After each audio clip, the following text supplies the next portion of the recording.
What is up, fam? Thursday night, niche night, COVID ID, coronavirus out there? Forget about it. A2D is here for you guys. We're here for an escape. We're brought to you by our doctor, Dr. Paul Vidal. You can find him in Burlington, Cherry Hill, Princeton, New Jersey. Specialized physical therapy, no appointment needed. Check him out, specializedphysicaltherapy.com. Also brought to you by Ambuck Gutter Services. They do tree trimming, they do gutter cleaning, they do gutter fixing, deck installation, restoration, whatever you guys need. These guys are also the best in the business. We freaking love them. Check them out at ambuckservices.com. We have a big panel today. We're going to be talking about a lot that is going on over in professional wrestling over the past week with everything going on in the world, and we'll discuss it all. Our topic of conversation, I will be watching WrestleMania. Agree, disagree. It's brought to you by QB54, the awesomest, hottest tailgating game in the business. No question it is. You can check them out, playqb54.com. We love them, guys. I'm happy to be here. It's your boy, hashtag it, Heel Chrome tonight. And we are here in our own, all of us are in our own Real Talk studios, so to speak. Obviously, with the world going on, the COVID-19 coronavirus issue going on, A2D is still going to bring you something. So we're in select locations. We have our producer on camera for the first time, Mr. Ryan Brodo. And as always, my Ginger Gang, compadre, Maddie Sensuti. And what's up? Frequent guest, the narrator, or Mr. Narrative, depending on the show you're on, Mr. Pete Evans joining us, as well as from your Saturday nights. I hate to give away your old moniker here, Pete, but Saturday Night Delight. Mr. Yes. Saturday Night. Ritz, Stack Guy Ritz, Andy Ritter joining us, guys. What's going on, fam? From in this very ring, and they're still running their show out of their studio in Houston. Happy to have everybody on, guys. Hope everybody's safe. Y'all listening to the CDC recommendations or what? I like the way you said y'all, like after you introduced Rich from Texas. like he's part of that Southern community. Just saying. I mean, only going out for the essentials, man. I mean, not even really like just day by day, may go out like once, but make sure it's very limited. Like I had to go get a haircut today that was scheduled for tomorrow. Did somebody because say they that must be cheers. Cheers. So they shut everything down. So as of 8:00 tonight, no non-essential businesses in the state of New Jersey should be operating. So yeah, it's going to get worse before it gets better. It is, guys. Listen, let's be safe out there. Let's listen to what they're telling us, so we can get back to having fans in arenas, athletes in their respective arenas, NHL, MLB, NBA, WWE, AEW, the freaking Olympics. For Christ's sake, everything's on the line, guys, and it all is dependent on us doing the right thing and listening. So please, let's do that. But listen. We're going to just dive in. The topic of conversation brought to you by PlayQB54 is WrestleMania. We have a lot that's happened in regards to WrestleMania, really in wrestling in general. We're going to talk about AEW and everything that we've kind of seen building up to this. But due to the circumstances, WrestleMania has been moved from Tampa. As of now, scheduled to take place from the Performance Center, a 2-night extravaganza, as much of an extravaganza as we're going to be able to get. And I want to get your guys' thoughts, just kind of in general, before we get into the program. We're going to see just your thoughts on the decision-making process that it took to get to moving that and all the events out of Tampa and to where we are today. I'm going to defer to our guest, Mr. Ritz here. He's been very critical. I want to hear what he has to say. I'm actually okay with the decision to move it to the Performance Center. It may not be ideal, but for somebody that actually enjoys watching WrestleMania year after year after year, and with everything else that's been shutting down, still being able to look forward to WrestleMania 2 weeks from Sunday, it's a sense of normalcy. Now, granted, we won't get the same introductions. We won't get the same entrances. The feel won't be there, but it's still going to be WrestleMania nonetheless. We watch wrestling for matches. Yeah, we watch it for the storyline, and the crowd does help elevate things, but we watch WrestleMania for those high-profile matches, those big-name matches. So I'm going to be watching WrestleMania. I like it at the Performance Center. I don't know if I like it over 2 nights just because as of right now, I'm still working. But I like the fact that it's still happening. You know, when everything else was closed down, rodeo was closed down. You know, Montgomery County Fair and rodeo was closed down WrestleMania weekend. I still get my WrestleMania to look forward to. And I don't mean this to be a douche. I know how upset you were about the rodeo thing when that came out. Yeah, absolutely. Because it happened on a Wednesday, and rodeo for out here, it's such a staple for these people. Like, kids work year round to get scholarships. Like, this is some kids' scholarship money. This is how some people make their living for the entire year. It brings more revenue than WrestleMania does. It brings, I think I read somewhere, like $225 million of revenue into the city of Houston every year. It's insane. Who else will? Go ahead, Pete. Let's hear what you have to say here. I mean, I agree. I will watch it.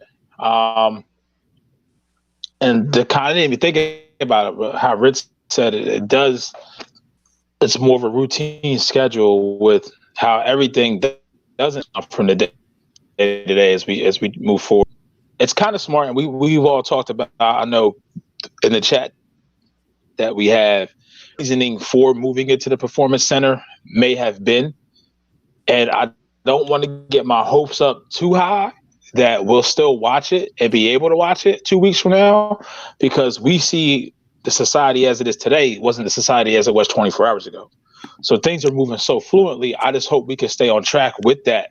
And however logistically they are able to pull it off, maybe that's why before it was just moving it to the Performance Center and having it one night. Now they've done 2 nights. Maybe they could split up the people to still kind of fulfill what this WHO, World Health Organization, and CDC's recommendation groups. Obviously, we talked about it. How can you have all that talent in one space when that's not really practicing social distancing? But it's a little bit different when you have 2 announcers, 2 people in the ring, a referee, maybe a couple cameramen. So it's definitely hopefully we can get there, because getting there and seeing it in this form, in my opinion, is better than not seeing it at all. Because I'm 37. This is WrestleMania 35. So I've watched every one. 36, buddy. And 36. So I watched every one. Yeah. In April, in the spring. To have it in another part of the year or to not have it at all, I mean, I don't know. Like, that just seems so odd to even have that as a thought. Maddie? It's weird, that they're going to have it at the Performance Center. It's a responsible decision. But, I will say this, though. I think we're forgetting they're going to be setting a record. They always have the highest indoor attendance record. Now they're going to have the lowest indoor attendance record in WrestleMania history. We got over here now. Hey, man, goals. Vince wants those records. But I will say the one thing that I give credit for, though, is that, Vince did do the right thing of moving it. And to me, though, it's weird that you're not going to have an audience, only because even though the audience has had a really bad habit of liking to hijack shows and constantly be the center of attention, not the actual match or the wrestlers, they're not the attention the crowd wants to be. I will say it's going to be weird with no audience there. It's going to be kind of weird to hear no reaction to any big move or anything like that. I'll watch, but it's just going to be weird, Mr. Brodo? To me, I agree with the decision, because at the end of the day, like we talked about, and this goes outside of WWE, but like Cody Rhodes said, in his opening monologue on AEW on Dynamite, it's all about the distraction. That's why we're doing, obviously, what we're doing with all these shows here at A2D. That's why wrestling, like they always say, the show must go on. However, that does indeed go on, whether it's without crowd, whether it's with crowd. I completely agree, and I would be the first person to say, is it the same that it was with the crowd? Absolutely not. It feels strange. It feels awkward at times. And sometimes I'm like, what is this exactly? But guess what? At the end of the day, I appreciate the effort from not only the WWE, the AEW, but the wrestlers that are doing this. Because at the end of the day, they're providing a service to us, the consumer and the viewer, to go in and actually watch something. Like to the poll, for example, whether I'm looking forward to WrestleMania or whether I like the fact that it's at the Performance Center or the crowd, to me, it's irrelevant because at the end of the day, what else am I going to watch? I don't. There's no basketball games that night. There's no baseball games that night. There's no college basketball games that night. There's no football. There's no NHL. What am I watching? A rerun of 24 from 20 years ago? You know what I'm saying? Like there's nothing that I have to watch. And that's why, on top of that, I was always against the 2-day split WrestleMania because I just thought, I'm not a big change person. Like I felt like, okay, WrestleMania, sure, it's going to be 7 hours, but once you're in, and it's kind of you just sit back and you just enjoy. Because of how so many things have been canceled, I'm happy that it's 2 nights because it's not going to be too much. You can split it up. You can make it work. You can take your time with it. You don't have to rush through anything. And it's an entire weekend devoted to, while it's not going to feel like it originally, it's devoted to the biggest wrestling event of all entertainment. Yeah, and you know what? I think you kind of touched on that. Like, in a lot of ways, this may be the most important and biggest WrestleMania of all time in terms of how everything is now. It's and Pete touched on it too. It's a day-by-day fluid situation. I can't be critical. You guys know I'm critical of AEW. I looked and watched the show last night. I can't be critical of anybody who is going out at a time where all major professional sports is shut down. They're talking about shutting down the Olympics. You have, I've said this 100 times. I'm going to say it again. Friggin' American Idol shut down production. This is all live studio audience programming that is a staple of everything in our lives all the time. It's a known thing. And the fact that I have people who are willing to go out and continue to entertain us, give us something that's new, a live entertainment production, I have the utmost respect for it. And, I try to look at the positive side of this. Like, I'm curious now what the set would look like inside of the Performance Center, because I feel like they're going to figure out a way to make it at least have a look of something huge. Because I will give Dynamite this much credit. Dynamite, in terms of how they made it appear, the set, even though it's pretty much their simple set, it was much more extravagant than what we saw from WWE. I see WWE bumping up the visual production of this and trying to create a new feel for it. And even if I go outside of that, right, other things that I look at it is, Ryan touched on it. There's been Turn the light off. years. Could a 2-day I can see the light in my. Could a 2-day WrestleMania work? Hey, Pete. This is kind of a way that you have an excuse to give it a test run of that. I'm not opposed to it. I've gone to a number of WrestleManias over the last 6 or 7 years. Man, and they get longer and longer. The burnout starts to happen when you're doing 7 and 8 hour events. So maybe this is something that they could say, hey, this might be something that could work with a crowd. And then you can maybe sell prices even a little bit higher because of the fact that, you're selling for 2 nights. I see a lot of positive that comes from it. I feel that and even taking that out in terms of the safety and all of that stuff going on right now, it was a decision that had to be made. I'm happy that it was made, and I appreciate that they're going to give us something. And also you're right. I will say a 7 or 8 hour show with no crowd would burn me out real quick. So it was smart to do that. They're going to have Gronk there, whether he sounds like a bumbling fool or not. It's going to be entertaining. So I've said it before. If you don't like what they're putting out there, if you're not happy with Raw the way it is right now, Go watch reruns of what was it, Big Bang Theory or Friends, or the 12-hour marathons of Impractical Jokers where they show 12-hour marathons 3 days in a row and you see the same episode 4 times in those marathons. If that's what you want to see, time you have on your hands. But to me, it's a win-win in terms of where we're at culturally and in the world right now. It's a win. I agree. You want me to run through some of these comments? Yes. So we start off with Mr. Tom Malone. He says, "Let's go, fam." Rob Povia. What up? He says, "Delete" in honor of Matt Hardy's debut in AEW last night. We have David Rosca saying hello. We have Brian Daly, member of the Happy Hour, Mr. Sensudi, Mr. Daly, and Mr. Pope. Right after us, 10 p.m. right here on A2D, so make sure you stay tuned for that. Niche night.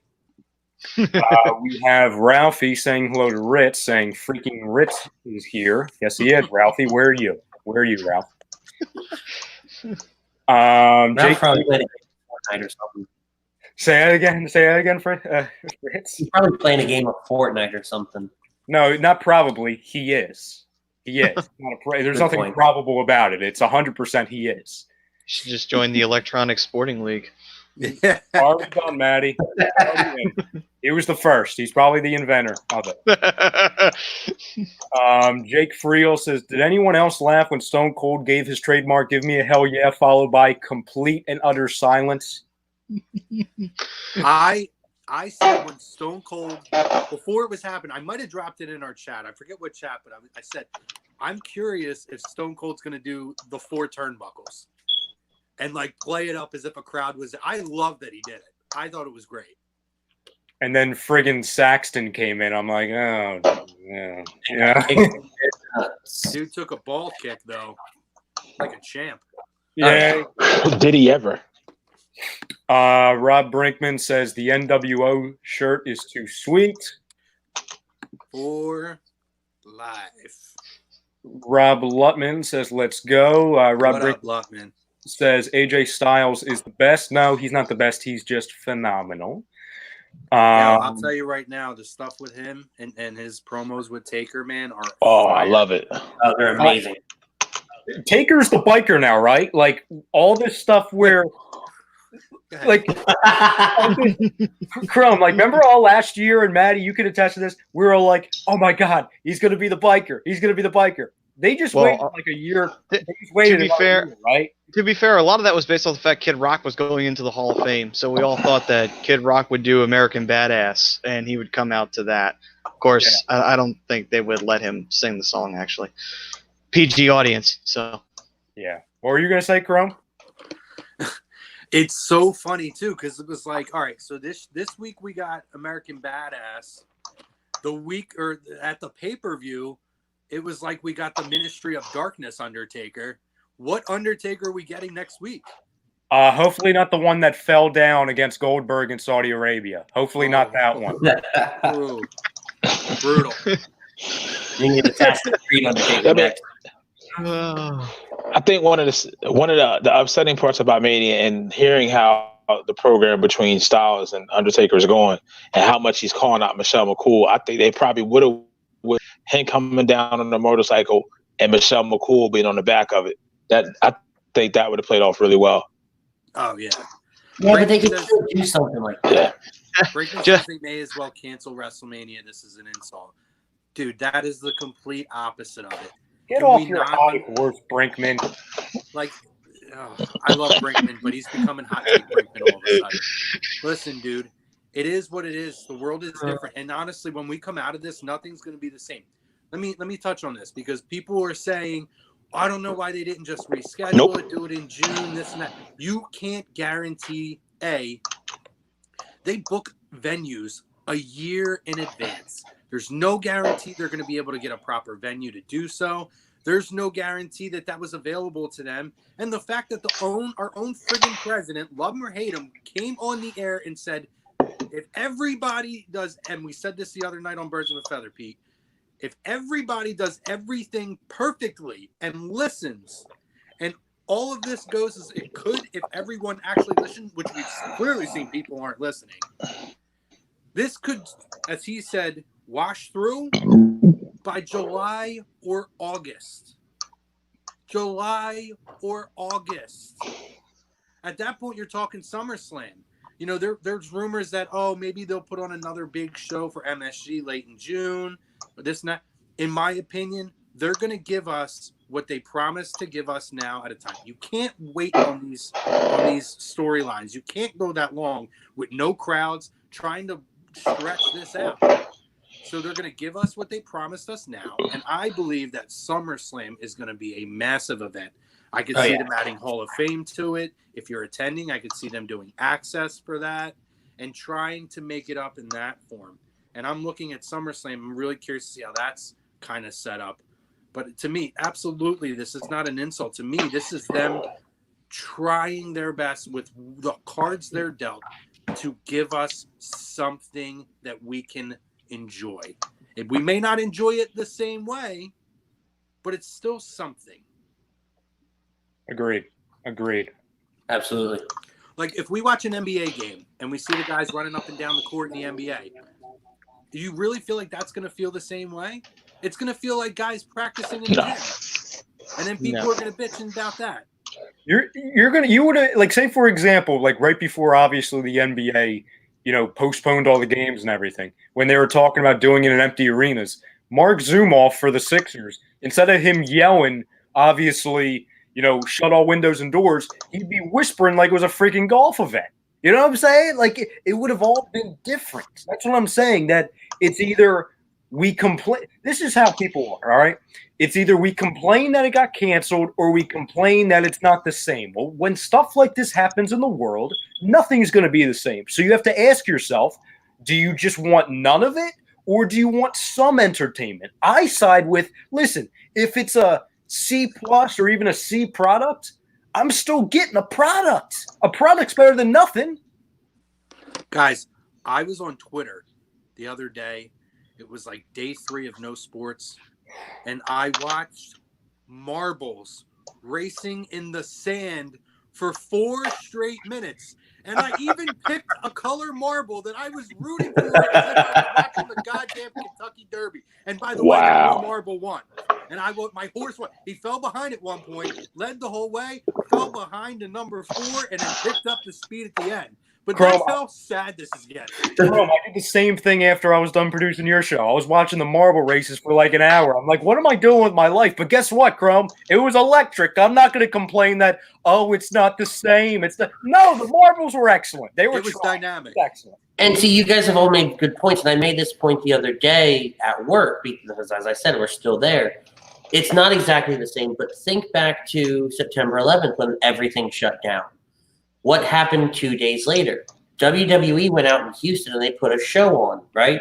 To try to bring us back to that normalcy, to distract us, to escape us. Triple H said it Friday night. They want to try to give us an escape. If you really think about it, on April 4th and April 5th, for however long those shows are, we're only going to be focusing on WrestleMania. We're not going to be looking up coronavirus news. We're not going to be looking up at what's that. Our eyes are going to be glued on what has forever been the biggest show of the year for WWE. Agreed, Pete, or Andy. I totally agree. What do you guys How got? do you get us confused? Wrong, chubby, short guy.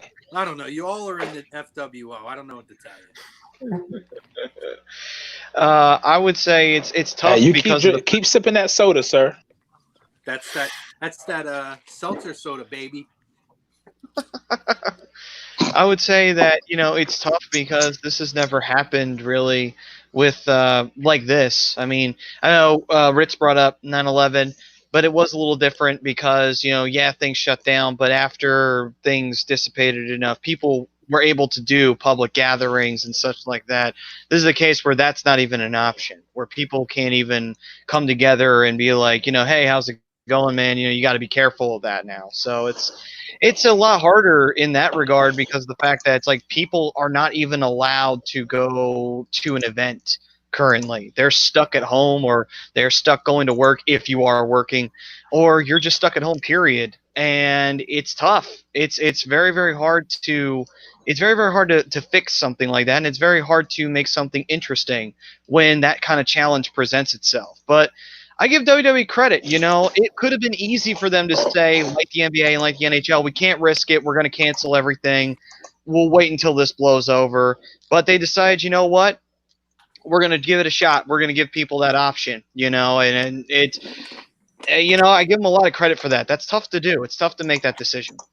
See, Brakeman says there's no showmanship, Yes. no crowd. Well, guess what? If watch the Edge promo that kicked off Raw. Tell me there's no showmanship, Oh, my charisma, God. and professionalism. Go back and watch AEW. Watch that opening promo. Yeah, that was Tell me there's amazing. no showmanship and no professionalism and charisma. Well, watch the Cena Wyatt thing from Friday night. That elevated that so much more than if there was a crowd there. I was going to agree with you. I actually felt like having no crowd there made that even better. It was just those guys focused. Yeah, I mean, we can't forget, Brickman, that these guys that we've seen that we see now presented to us on Wednesday nights now, they're used to doing. They've come from doing shows in front of 5 or 10 people, and being that character, and they know how much weight they have in this time that they're carrying on their shoulders and what they're being. So if you have Triple H as the voice of NXT and WWE saying we want to be that outlet, we want to be that escape, and we see the face of AEW with Cody Rhodes saying we want to be that distraction, they know that feeling is from the top, and that is trickling down to every performer that's in that ring.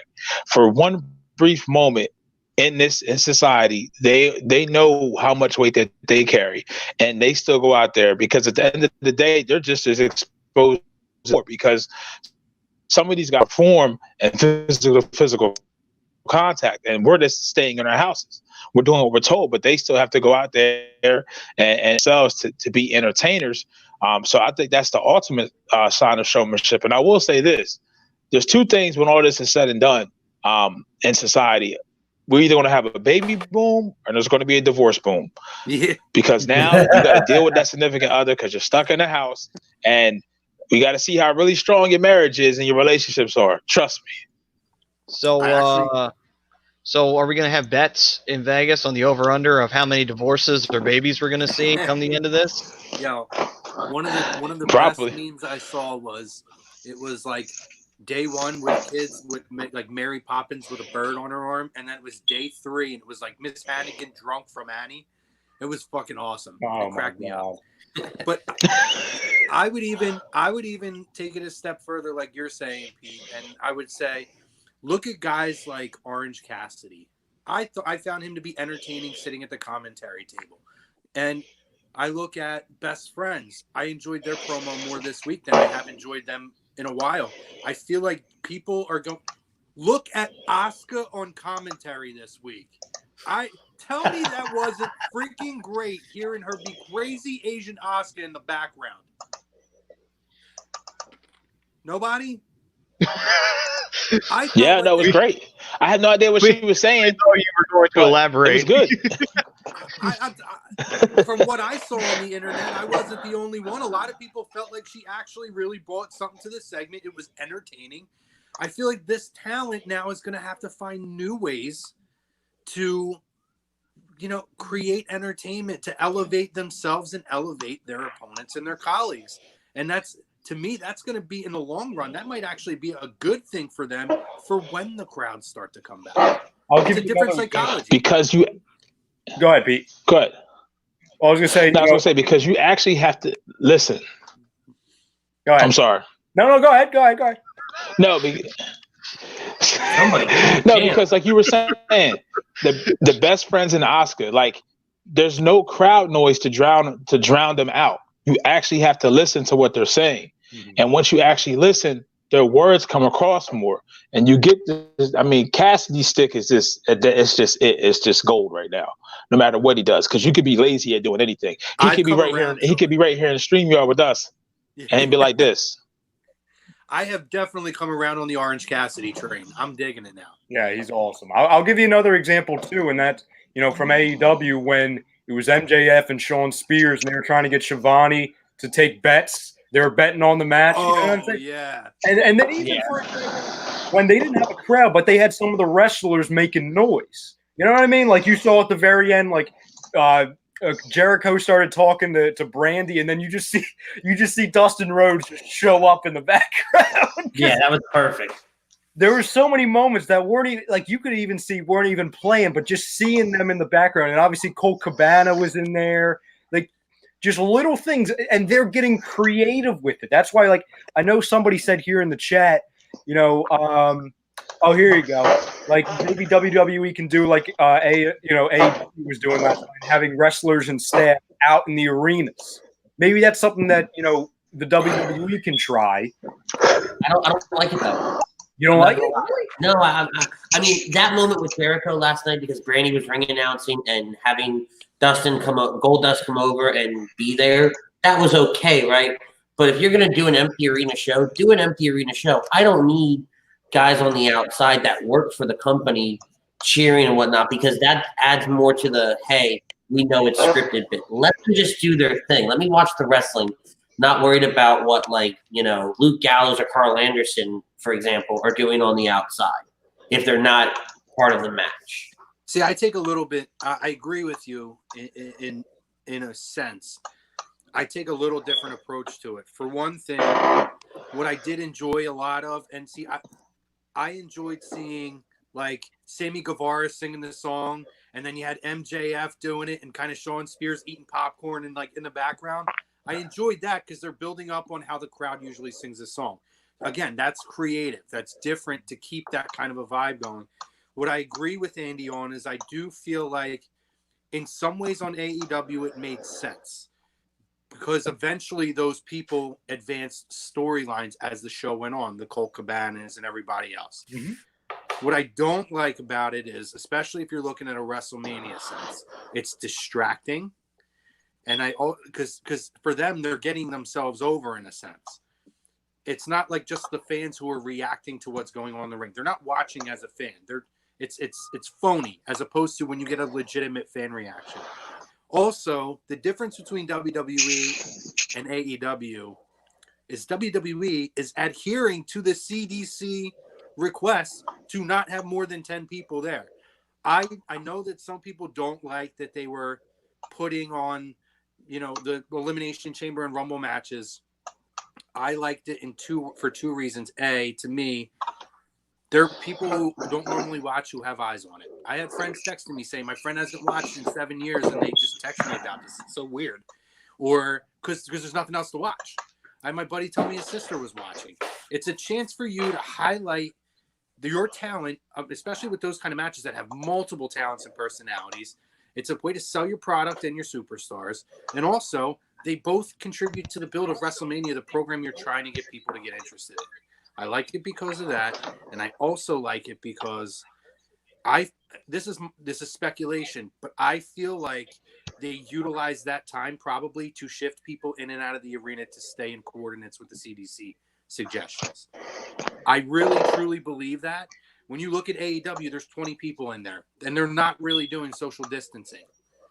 So, to me, it kind of sends the wrong message if we're trying to tell people not to do these types of things. And then I'm looking at, and maybe I'm overthinking it, but then you look and you have Tony Schiavone, you have JR, you have Jake Roberts, Tully Blanchard, all over 60, all high-risk people. Like, I'm just saying, WWE, in my eyes, is adhering to what's going on AEW, and I'm not knocking it. But to me, they're sending the opposite message of what the government is trying to get us to do. Some people care about it. I would hope most people do. But to me, like, honestly, JR stinks anyway. At least Tony's only like barely 60, 62. This was a reason to get JR off the mic for a week. Minimize the amount of people that are there. They did it with Justin Roberts and didn't have him on commentary. They used Brandy. That's true. Also, is Justin really that old? Who? Is Justin Roberts really that old? No, it's not that he's old, but they're minimizing the amount of people in the arena. So Brandy has announcing experience, which, just to cap on this, and I'm going to let you guys go. This is showing where you can be creative and entertaining in other ways. Adam hands wash Page. If you look at the graphic, with Brandy. When they showed Brandy, it said she'd never ring announce again. Like, they found ways and little nuances to jump in there and entertain you and give you a laugh. That's what I would rather see. Well, that's just like with Triple H on Friday night. You know, I said it. I'm pretty sure I said it. Yeah, I'm pretty sure I said it on Saturday night on our show. Triple H made that show so much better. You know, he added that goofy. It was almost like he was DX Triple H in a weird kind of way, screwing with Michael Cole and all these different things. You know, and the other point when you brought up Royal Rumble and Elimination Chamber, for someone that watched Royal Rumble live and really didn't have time to go back and rewatch it in its entirety, I watched it in bits and pieces. It was nice to watch Raw and go, oh, hey, here's the Rumble in its entirety. You know, because I've already carved that time out for Monday Night Raw. You know, so it was nice in that regard. Well, they went on the fly, too, because Triple H apparently was only supposed to be a part of, like, the first segment. And they actually kept him on the show because of the entertainment value that happened with that. That was a change made on the fly. People on Twitter were reacting to it, so they rolled with it. And it shows, for example, you know, that Triple H and the guys that are under Triple H, they pay attention to social media. They pay attention to what the fans are saying in real time, which is obviously very important. Matty Pete? I mean, from what I've been seeing, you know, it does add a bit of a challenge for the promotion, you know, to generate that sort of, you know, the sort of momentum that you need to continue your storylines, but also to help hype up the biggest show that you have of the year, particularly for WrestleMania. The only thing that I think really they have any trouble with would be, you know, if there's any kind of like lagging storyline that kind of, you know, the one that wasn't even doing good with an audience there, you know, it may hurt it even more because it's like you can't even have an audience to mask over what just happened. But, you know, I mean, other than that, though, they've been responding fine to the challenge. It's impressive to see the stars being able to do that, but at the same time, it also probably gave them some memories of wrestling school when there was nobody there in a gym. Just like, hey guys, you want to run through your drills? Here's your opportunity. Only difference is now you're doing a match live on television or on the network, and you know, you don't have Al Snow yelling at you at the side of the apron saying, "Oh, you guys are wrestling like shit right now." Right. So I mean, for me, it's like it's character building, and it's almost like if you watched House of Cards in the early season on Netflix, it's almost when Kevin Spacey used to break that fifth wall when he used to look directly at the camera and give his monologue. So it's like a show within, like he's talking, he knows you're there, but he's still in a character in a bigger script. So I think the personality of the performers itself, at this time.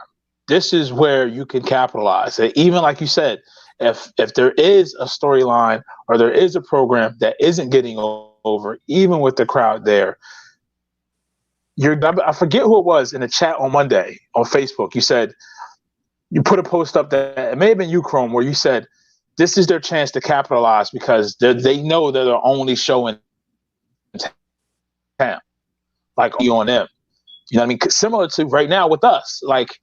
There's not a lot of podcasts going on. There's not a lot of studios, so we're trying to bring whichever way, shape, form, or fashion we can to capitalize on this and give people that outlet. So it is a heavy burden to wear, but at the same time, and there's going to be missteps. I wasn't feeling the AEW thing either because it was faces, it was heels all on one side, and they were close. And like, why I need to do that? Like, why I need to root them on? Like, if it was a rooting interest, like with MJF and Blade and Butcher, I get it because like he employs him, like they do his bidding. But Shawn Spears, we haven't seen on TV when crowds were there. The last time we saw him, it was the Twitter contest looking for a partner. If I'm not mistaken, am I correct? What did Tully Blanchard do in the crowd? Like, at least Shawn Spears like made himself visible and like a part of, like I said, the MJ and Sammy thing, and he was, you know, putting money out and betting with MJF. There was a contribution to something. Why are we putting Tully Blanchard, a 66-year-old man in the crowd who's a high risk for COVID-19, by the way?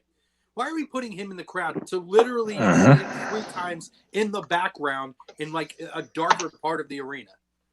Yeah, I noticed that was strange. Well, and so to touch on what Matt said, as far as like, these storylines that may not have picked up when the crowd was there, I think that's why you got Elimination Chamber and that's why you got the Royal Rumble, is because they know these storylines aren't great. They need the crowd to help elevate those things. If you look, everything we got was pretty high profile, good storylines that can survive without the crowd there. And then Pete, what kind of room are you in that has 5 walls? I thought it was breaking the 4th wall.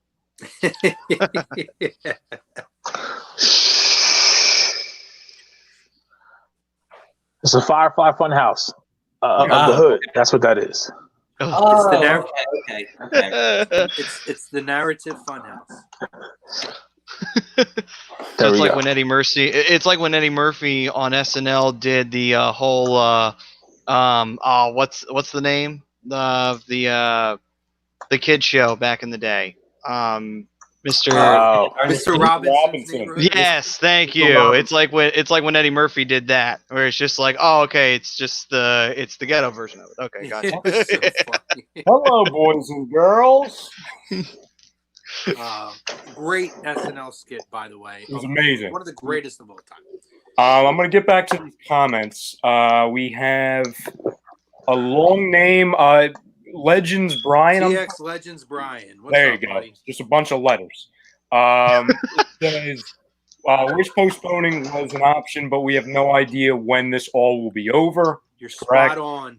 Brian, spot on, man. Kevin Godwin, he says, I am happy to see that upper management, a.k.a. Vince and Triple H, decide to keep up the show even without the draw of ticket sales, merch, etc. Not about the money. It's all about the fans. Can we talk about that for a minute, though? Absolutely. So, and Carl might have gone the same thing, but that has been the one thing throughout this entire thing that has bothered me so much is when you see something like AEW, WWE, I know a lot of it was on Overwatch League because I do follow the gaming world a little bit. And some of these other things, everybody's like, profit, profit, profit. What profit are they getting from this? What profit is AEW or WWE pulling by putting the wrestlers out there? What profit is, a TV show or an internet gaming league doing? What do you gain from that? No, they're trying to just be there for their fans. Stop with the whole money narrative. Stop with the whole, it's all about profit. These people are just trying to do what's right and what they can do to help people distract and escape. And can we not forget the fact that, and this report was put out there, they're even taking extra measures to make sure somebody like a Roman Reigns right now is protected because Roman Reigns is a 2-time leukemia patient, and his is chronic. It may never go away. It could come back at any time. He's a high risk for fatality if he gets it. So they're doing extra precautions, and that shows even what a performer like Roman wants to be. He wants to still be there and entertain the fans during a crazy time. Listen, I'm sure money came into it. There was issues with the insurance money. Sounds like that's getting cleared up.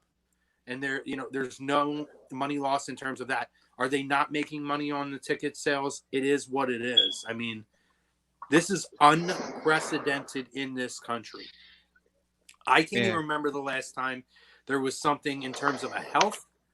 And I know we had swine flu and all that shit, but in terms of something that has been this serious that has scared the public, I go back to the late 80s and early 90s when HIV and AIDS was a thing. Like, to me, none of that stuff, H1N1 and everything else that's come over here has been anything close to that until this point now. And at that point, people didn't know what to expect. People didn't know if the person next to you could have it. They didn't know if they breathed on you, you could get it. If they spit on you or spit near you or you shared a drink. There was so much uncertainty. It's a different time. It comes once in a generation or a couple of generations. This is something that is unprecedented. It's hard to judge and critique a company, and I'm talking about both companies, for their approaches to try to create entertainment and continue to bring something to us in a situation that's never been experienced. They might trip and fall. maybe showing Elimination Chamber and Rumble weren't good ideas. But we've never been through this to know what's going to work and what's not. So why can't we give them the benefit of the doubt and let them feel their way through this? Because they're going to be doing this for the next 3 or 4 months probably. Yep. Maybe 2. Yeah. Best case scenario, maybe 2 months. So why can't we give them a little bit of an opportunity? Hell, we were doing trial and error Tuesday night the first time we did this. We didn't know what would work and what wouldn't. But it's working, and we're going to find out things that probably won't work as we go along. So why?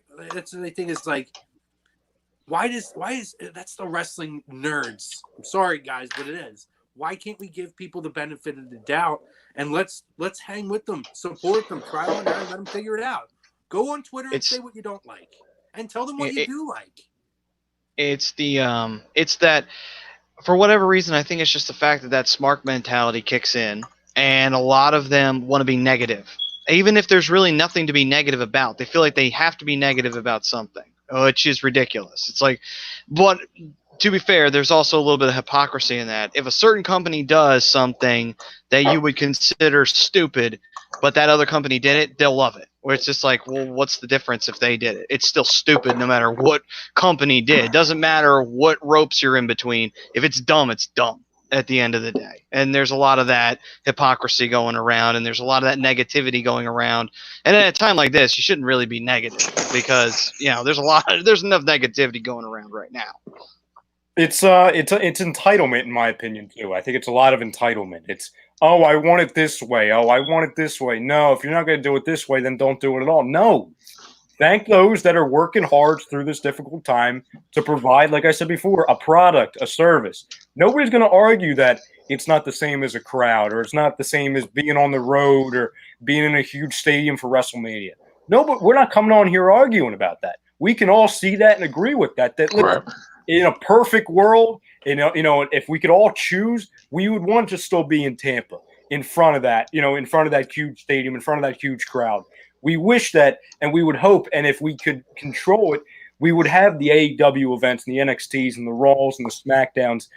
They would all still be the same, but that's out of our control, like we always talk about. Chrome, you hear this all the time. We talk about it on Tuesdays. Pete, the same thing. Control what you can control. And it's at the end of the day is, listen, I've said numerous times in private chats and group chats, everything, that over the last handful of weeks, I haven't been a fan of the product, but I'm not going to go out on social media and say, oh, this is ridiculous. No. Come on, guys. Because, again, at the end of the day, a product is better than no product. Listen, I personally was supposed to go to WrestleMania. Mm-hmm. And I've had a lot of really great WrestleManias. But I was looking at this weekend. I was going to be meeting Hogan, who I've met before, but I really wanted to meet him again. I was doing an NWO thing at Access. And I was going to meet on my bucket list Mike Tyson and a couple of other people. I was supposed to, and I'm not going to say any names, but we were supposed to go out with a couple of superstars who I have a connection with, who was going to take us out. And you guys know the guys I'm talking about, but I'm not going to put any names out there for it.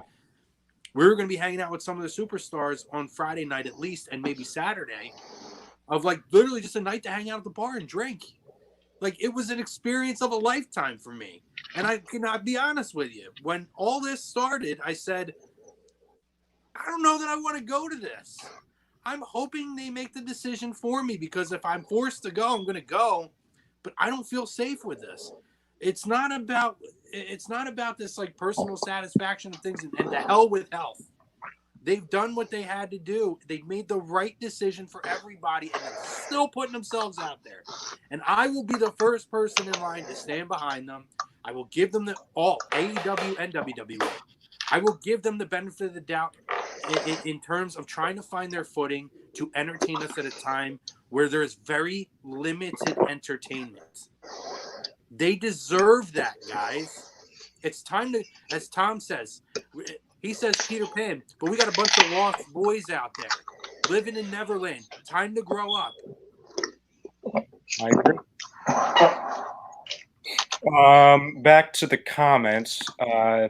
We have Steven says the Wyatt Cena spot was awesome in that environment. Yeah, that was a really good segment. We have Eddie saying many fans complain about WrestleMania that it should be postponed to another date. We don't know when coronavirus will end.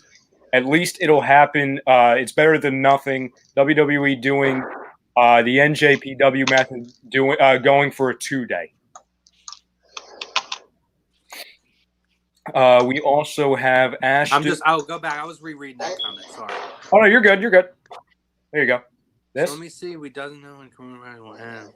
Yes, you are spot friggin' on. We have Ashton that says I can't even see them doing another event combining all rosters. Or no, he says I can even see them doing another event. Well, I think that's what Chrome's talking about with SummerSlam.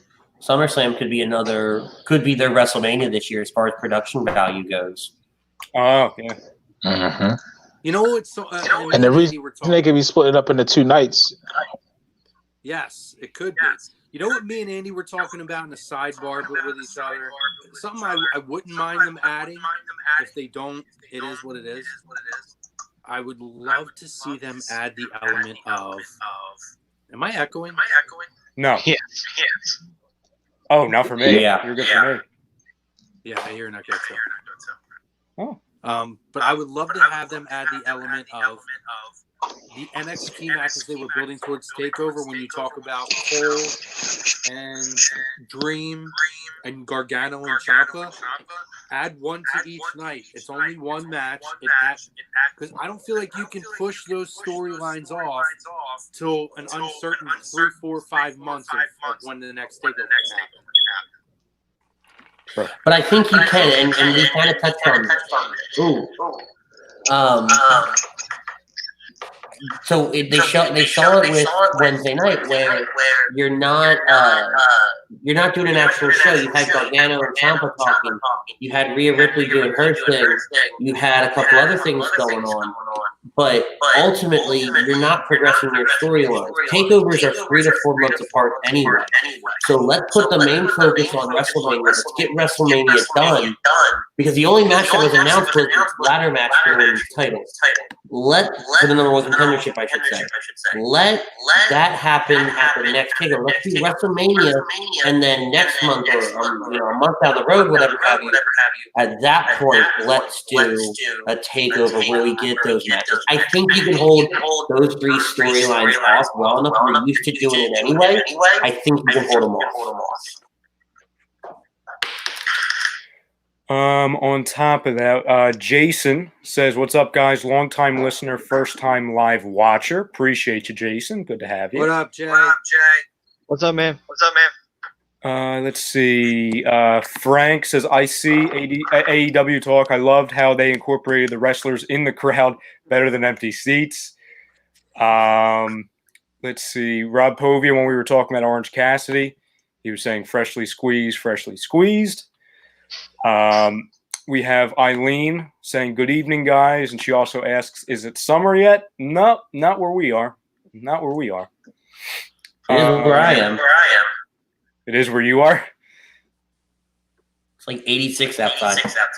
Jesus. We have Pove saying AEW did a much better job. Having other wrestlers in the arena spread out and making crowd noise added nice depth.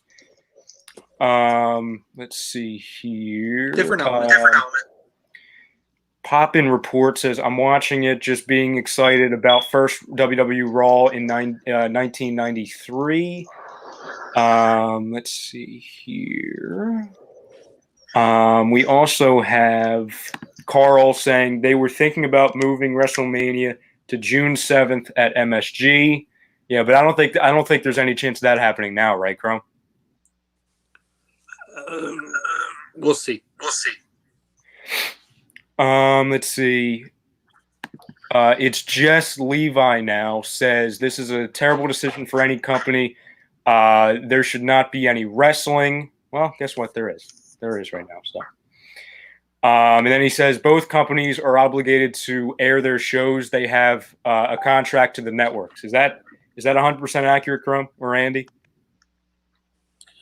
I mean, I'm sure they have a contract with the networks, but I guarantee you that they don't have to air anything new. They can do exactly what they've been doing and airing the Royal Rumble or airing Elimination Chambers. They chose to come out and put on new products for us, give us something new to watch. They could have done something in the Performance Center with just Triple H and Michael Cole, where they're giving inside information or back, doing something different, but they chose to give us new wrestling. So, do they have a contract with the network obligated to air something? Yes. Do they have to air new wrestling? No, they chose to because they wanted to give us something different to watch. Let's see here. We had another one. Frank says, also enjoyed the debuts of Brody Lee and Matt Hardy. It'll be interesting on how they'll be booked in the coming weeks. I actually give them a little bit of credit that AEW didn't go for the obvious choice of making Matt Hardy the exalted one, which I thought that's actually not bad. It seemed like everybody was immediately jumping that, okay, it's going to be Matt Hardy, and he's going to be the one who's going to be the exalted one. They decided, you know what, never mind. We're going to throw a curve, and it's going to be Brody Lee instead. He was with the Wyatt family for a while. It's not out of the realm of possibility that he could do something like this. Maybe this will provide a better opportunity for him as a possible singles competitor who's the leader of a stable where it just didn't work out in WWE because Bray was that stable, and it's very hard for him to branch out and do his own thing. And same thing with Rowan. It was a problem because they were both always hooked together and they could never get them separated. Breaking news. Basketball news. Boston Celtics guard Marcus Smart and two Los Angeles. Oh, he froze. Two what? Oh, there he is. You lagged for a second, Chrome. You froze there. Marcus Smart from the Boston Celtics and two Los Angeles Lakers players unnamed at this time have tested positive for the coronavirus. Wow. I'm going to pop off for 2 seconds and come right back, guys. All right? Okay. Sounds good, brother. Andy, so let me ask you, okay? Sure. Since the new crowd noise, and everybody, we'll have everybody chime in, but we'll start with you. Since, obviously, we've gone to no crowds, give me your favorite moment and your least favorite moment from All in Wrestling. It could be AEW or WWE. Oh, I think my favorite moment has been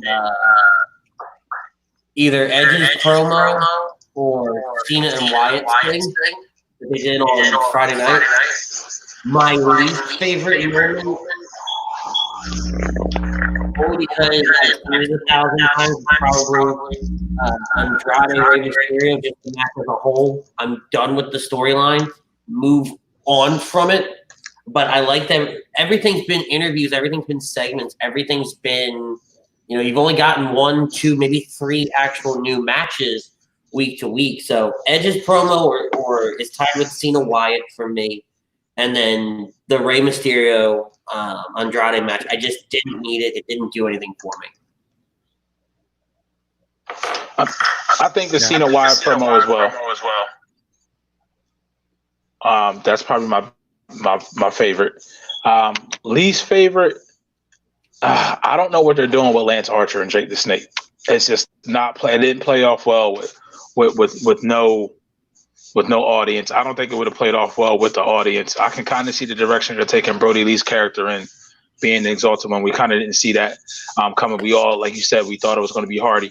But Lance Archer with the red braid, I don't get it, man. I don't know. It's almost like Gangrel 2020 so far, and that's not a good vibe you want to have. I just don't I just don't like Jake the Snake being there, if we're going to be honest with you. Yeah, I don't get it. I don't understand it. They don't. Everybody doesn't need to have a handler or a manager. This isn't 1986. No. It's weird. I mean, I guess because Lance has been always made to be like psychotic and crazy, which is what his gimmick was and his shtick was in Japan for a while and in the Indies. But again, it's like I get why you would want to roll that because Jake is a perfect example of someone who would manage someone who's crazy and psychotic when you would think in storyline. But again, I feel like it's not necessary for Archer. I think his talent will get him over by himself because he didn't have a manager in Japan. Yeah, he was part of a faction, but everybody is over there. And he was doing just fine by himself. He was a U.S. champ, and he had a great match with Moxley at Wrestle Kingdom. So it's really not necessary. So what, is Jake the Snake the new Paul Heyman, and Lance Archer's the new Sabu tied up to a damn stretcher or whatever it was? I guess that's what they're going with because of Archer's character. I'm done.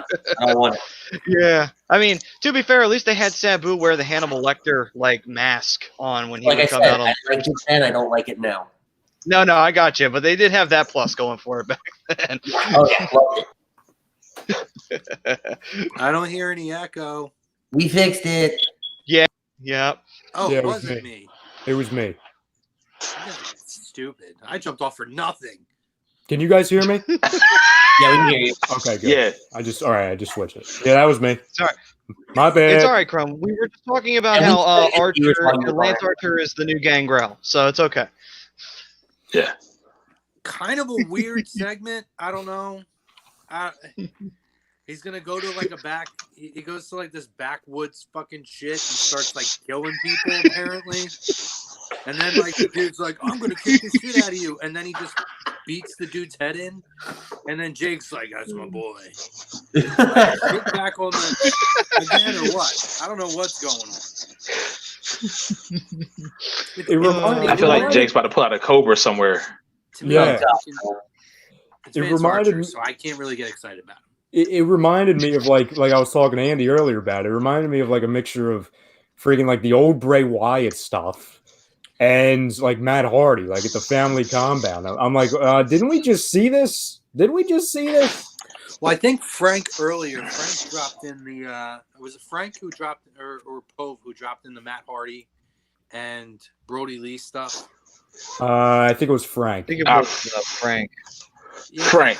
Post dropped in the delete comment. See, I have to say, yeah. the thing with Matt Hardy, I thought Brody Lee was still effective as it went. I felt like the Matt Hardy thing, when he had his whatchamacallit, Vanguard 1, when that kind of dropped in, that worked in that kind of a setting. But him with the delete, it just it fell flat. See, and I was telling Brodo this before we came on the air. I would have liked that whole thing more if when Vanguard 1 dropped in, more people were kind of recognizing it. The announcers kind of they mention it, but they don't. And Taz was there during the Broken Universe era, and he doesn't really bring it up. Oh, that's Vanguard 1. What's that doing here? That would have been great. You don't necessarily need Hardy in that moment. You could have him next week. Let Vanguard 1 be the tease. End it on the cliffhanger. Because for some people that aren't familiar with with Impact and everything that Hardy was doing with Vanguard 1, they're not going to know, but they're going to start searching what's the drone mean, everything like that. They gave away everything. I agree. And I think that you could have waited to have him appear at the whole Blood and Guts thing. And here's the thing with this, by the way, since we're on AEW. Did anybody catch the fact that they never said next week? They said next time we're on for everything. Yes. Interesting. Even Kenny Omega even said something about it in his opening promo. We don't know when the next time we're going to be on or something like that. Yeah, he's like, I don't know even if we're going to be on next week. I don't know the next time we're going to see. I don't know what the future holds. Yeah, I know they dropped that in a lot over the course of the show. A lot of uncertainty there, guys. What was the question you asked, Brodo? Because I missed it because I popped off. So I was asking all the guys, ever since we've gone to no crowd throughout the wrestling world, not just WWE, but AEW as well, give me your favorite moment and your least favorite moment? That's a good question. Probably Cena Wyatt was my favorite.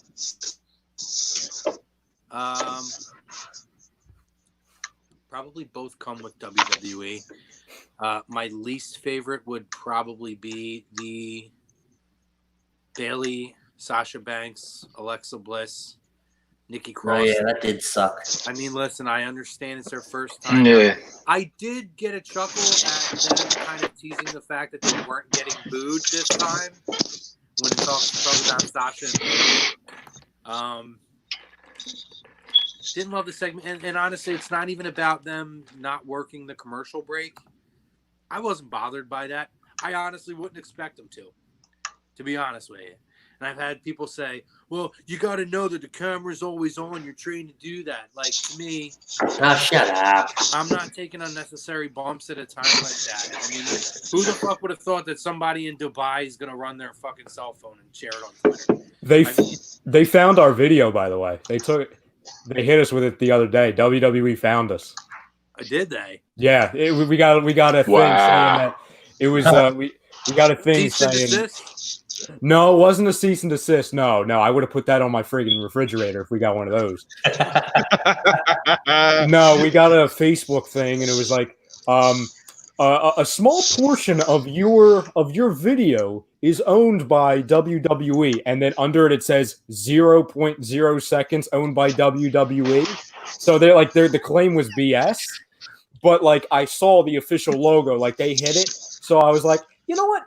We got it. We'll just get rid of this for you. We're fine. We're fine. You know what I mean? I'm like, we're not winning this game. We're fine. We got it. This is what happens when WWE sends its office employees to work from home. They got nothing better to do on their shift, so now they're just going to go through and comb through people who might be stealing their footage. Yeah, like I was telling Jake and Tom, I was like, listen, our video got like 200,000 views. We got all the followers. I'm like, we're good. You guys win. We appreciate you. Just try better next time. We'll see you in a month. Chrome just throwing up the thumbs up. Yeah, it's like, listen, we're Thanks, fine. We're guys. friends here. Oh, Yeah. Oh.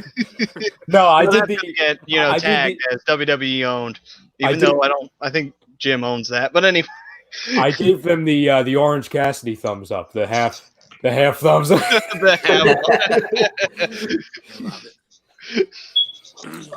Did everyone else or Chrome? So did you gave the? Oh yeah, that's right. You gave the worst. Somebody have a microwave?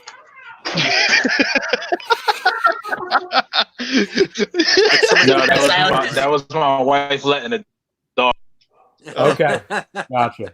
I was gonna say, Andy, Matt, your food's ready. Why'd you pick us? I'm all the way upstairs. I can't hear that shit. Bro, No, I can't right pick. in the center. Have you looked at yourself? Come on. Oh my God, no! That's right. I did it. Fluffy world order, bitches. Wait a minute. Has Brodo put on some weight? No. I don't think Brodo can. Bastard. I don't think he's physically capable of doing that. No. I can eat every cheeseburger I want in the world, and nothing happens to me.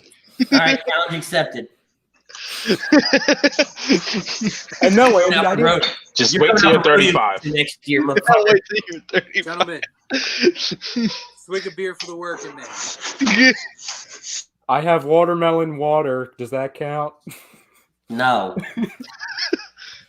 What about clementine water? Does that count? Oh, Getting No, more. we do more. Well, never mind. What about blackberry water? Does There that you go. Now you got it. How much fruit water do you have? And they're All and of they're it? All like, they're All all like of half it? filled. Are you like Are you mixing them? interspersing different sips of different flavors? No, I had the. All right, so quick story. So he's doing the chaser. Ryan Brodo. So I had the blackberry water and the clementine water for this morning show. Okay. I have the watermelon water for this show. But why didn't you finish them? Because we're going to be stuck inside for 3 months, Andy. I have to let things last for. All right. Like, see, the gag here should be Brodo picks up like an entire bottle of vodka or something. But see, that would be fake news because I don't drink vodka. That would be fake news. Anyway, back to wrestling. Yes, anyway. Tom says. Speaking of Tom fake news, said, Chrome said, "Wilson, hold my beer." I got your big Willie or little Willie. Probably more like little Willie. Wow. Wow. Eddie Zahari, he says, with the debut of Brody Lee and Matt Hardy in AEW, can we see other future former WWE superstars making their way to AEW? Let's play that game. Ooh. Let's pick one. Let's do one male and one female. okay. Which, by the way, I will tell you right now, the worst female in WWE would make the AEW women's division better. Take your pick of whoever you think is the worst. They may be the best or like top 3 in AEW.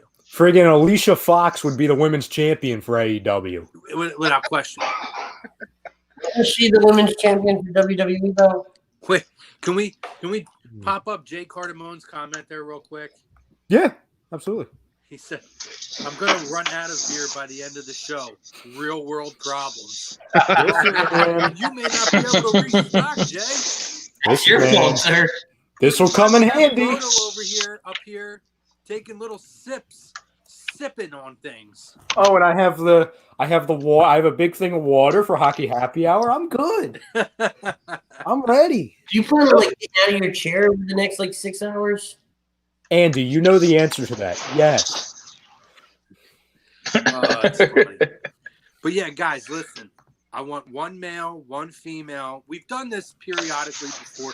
We did it when AEW was kicking off. But let's do it again. Now that we have all 5 of us on here in this wonderful setting, which, by the way, open invitation every week at this point while we're doing this for you guys to hop on Lazy Booking.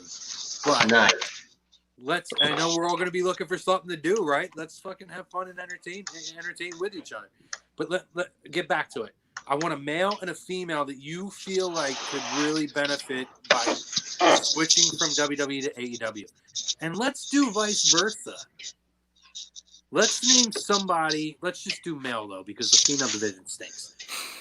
What male do you feel like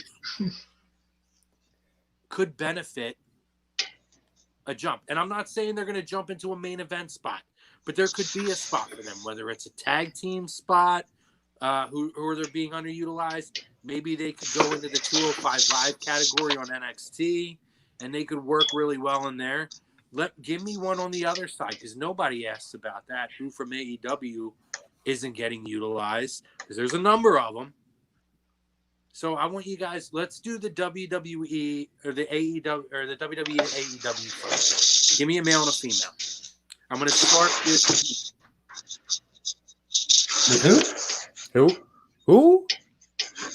Pete. Pete. He even heard it. Damn it. Benefit from WWE. I would say, it may see him sooner than later, and that's Rusev. Okay. And female. Point, underutilized guy. To me, Rusev might be the AEW champion at this point. Yeah. And for female, I would say I would go Liv Morgan. Because WWE surely has no idea what they would do with her right now. And she would easily. See, I like what we're getting out of Liv right now. I feel like it's going to be a slow burn. I feel like the company does believe in Liv Morgan. I agree. I just don't think we're there. I know Brodo's in on that. I just don't think we're there yet. It's crowded. Liv Morgan's one.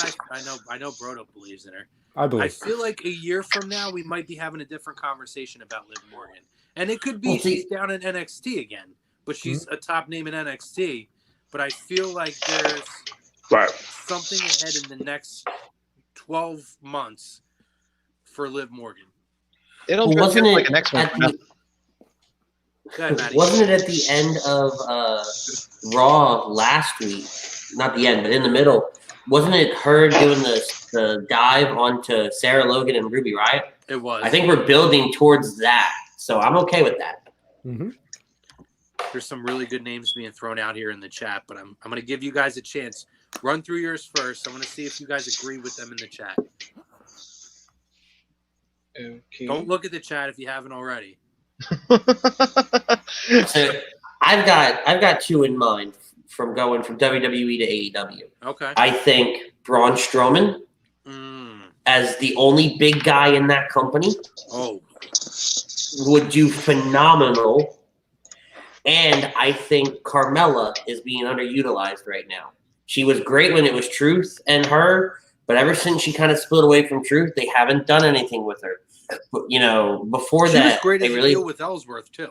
She was great there, you know. And granted, maybe that says she needs somebody with her, but I think in that AEW women's division, I think Carmella could thrive really well. Carmella versus someone like Britt Baker, oh my God, bring it on. For me, I'll go male. I'll go with a different name. I'll go Apollo Crews. Ooh, I love that name. Yeah. You know, I mean, we saw what he was capable of in NXT. He was only in NXT for a very short amount of time, but he was awesome. Then he came to WWE, you know, to the main roster, and they have the guy talk. He's smiling all the time. Just let the guy work. He doesn't have to talk. You can have somebody talk for him. He's awesome. He was great part of Titus Worldwide. Yeah, that's true. That's true. Just letting the chat know, you guys keep throwing names out there. We're gonna get to your comments in a second. We're gonna throw our names out first, and these guys are not looking. We're gonna throw our names out first, and we're gonna get to your comments in a minute. I'll even go a step further with you, Ryan, on the Apollo Crews train. Do you remember the 3-week window? Right around, it was actually, unfortunately, right around when Roman got diagnosed with leukemia, where they came out of the thing with Titus O'Neil, Titus Worldwide, and they actually let him cut a couple promos that were friggin' good. Oh, that's right. Yeah, they were great. That's right. That's he right. showed us that he could cut a damn promo, and then they're like, "We're good." Yeah. Roman's And got leukemia, guys. the women's wrestler, I'll go Peyton Royce. I think that she could be a main event star. And listen, she's fine on the Iconics, but right now we haven't seen them, you know, for a while. But if you brought her over to AEW, and even if you paired her with Shawn Spears, for example, I think that could be kind of like a power couple type duo. Or you don't even need to have them together. You can have her do her own thing. Spears and Peyton Royce versus Cody and Brandy. Yes, absolutely. Yes. So I think she would be very good in AEW. Maddie? For me, I know he just recently had a belt, but no one cared that he had it. And I would say Nakamura. I think he would do much better in AEW than he does in WWE. Not that he hasn't had belts. It's just that, did we really care that he had the belts? Not really. Like, it was irrelevant, you know. So I think that he would do much better in AEW, where they would utilize Japanese talent a little bit better than they do in WWE, because it's an issue with the speaking. You know, that's where the real problem comes with WWE. What about a woman? Woman-wise, you know, I would say, even though she's getting a new push right now, I would say Ruby would probably do very well in AEW. I think. But yeah, she would be the perfect outlaw for that kind of a women's division, who really is missing an outlaw, sort of crazy, you know, this is the female that you cannot control in the division. You need that kind of person in every division. Doesn't matter, cruiserweight, heavyweight, women's, doesn't matter. You need that kind of talent. Yeah, I think for me, you know, men's, I'm going tag team. I'm going Gallows and Anderson. Yeah, I just the club. Yeah. This is a second shot with AJ, and to me, it doesn't work with them. But we know what they could be. I feel like it's an opportunity there. I would maybe even say another guy, even though he's kind of been getting a lot of TV time lately. Buddy Murphy would be fantastic in AEW. Yep. I just imagine the matches that they would have over there. You know, women-wise, Ruby Riott, you bastard, was my pick. But, you know, if I was to take it, and it's weird because I love, love what they're doing in WWE, but Kairi Sane, I feel like, would have really fantastic matches in AEW. Yep. You know, I'm not a big fan. What was her name? Rio, the women's Rio, world yeah. former. Yeah. You know, she's very small to me, but I would love to see a match between Rio and Kairi. I feel like they have a similar build. Kyrie's got a little bit more meat on her, and that ain't saying much. But I feel like those two could have a fantastic match, like world setting match type together. So that's probably the names that I would look at.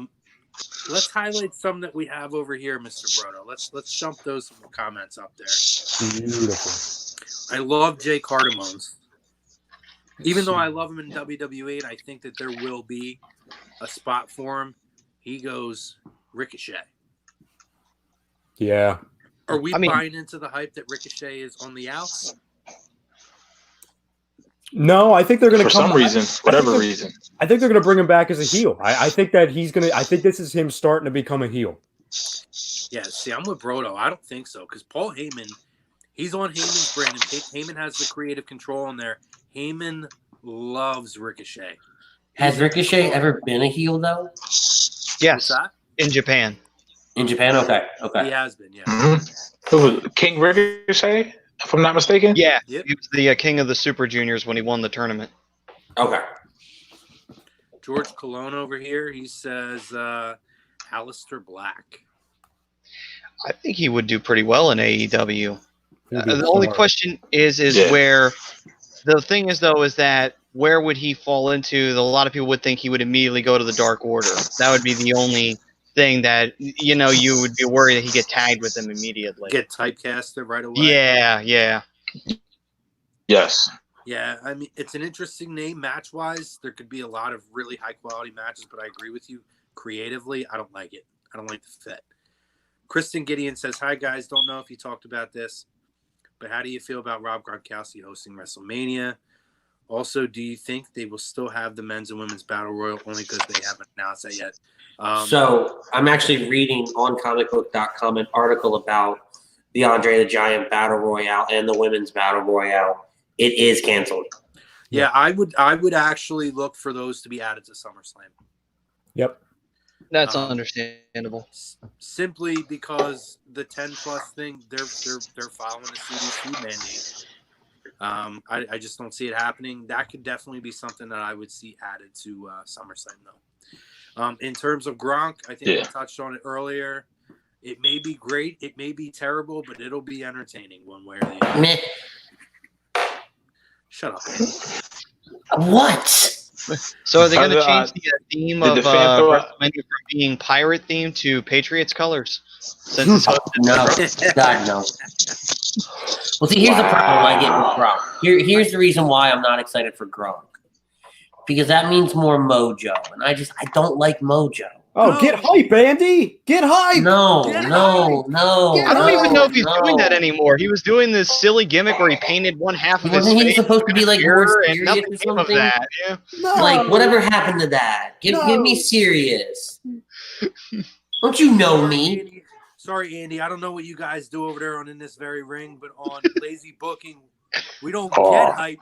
We stay hype, bitch. You're gonna be like our Michael Cole, Andy. You gotta get hype, Andy. You gotta get hype, Andy. Hey, I'll take Michael Cole. I'm giving him more of like a Dio Madden type of deal. I don't know. Oh, that's Ouch. 2 weeks, Ouch. not really making it out. Wow. 3 weeks. Let's be honest, That that's actually hurt. worse than giving him Action Zone. Like, I don't even think Dio would be allowed to announce on there. No, That he's one hurt. Velocity. Both of you bite me.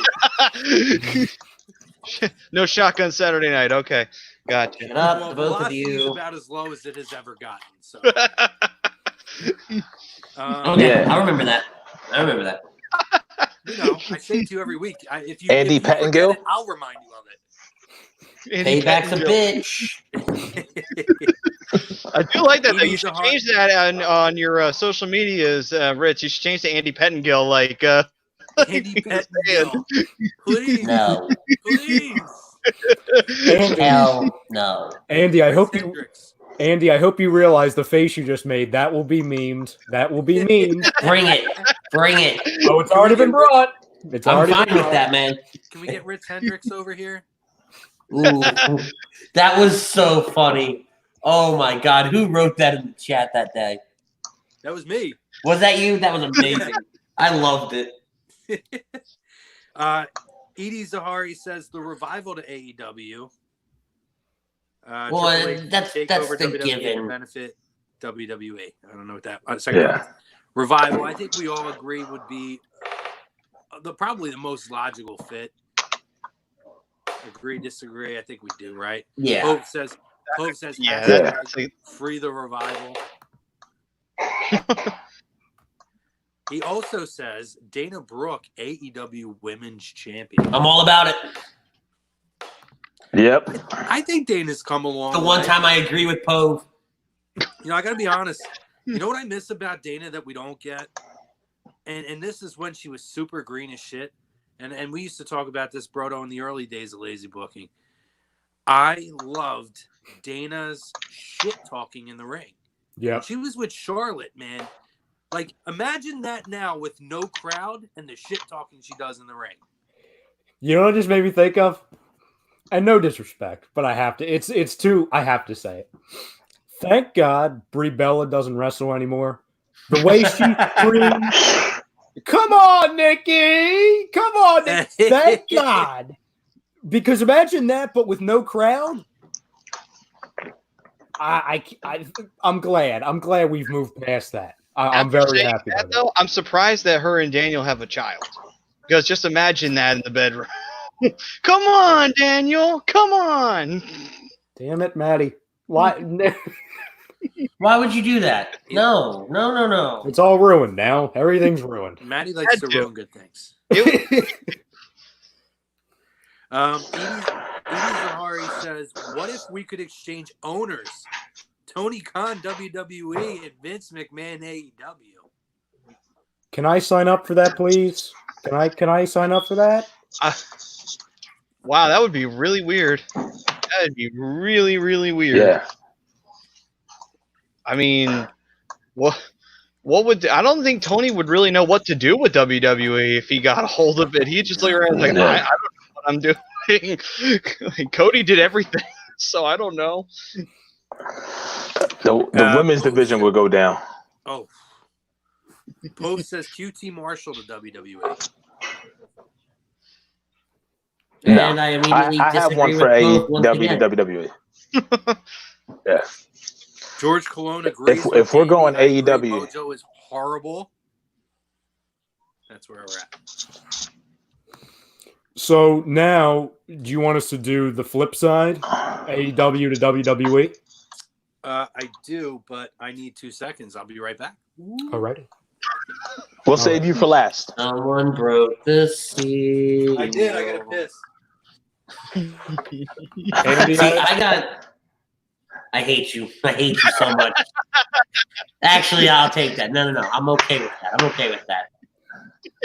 That's going to be the new Tom Arnone face, though. The one we've been using for like the better part of a year and a half. Yeah, the That's one where gonna he's be coming the at new the one. the one he's coming at the camera.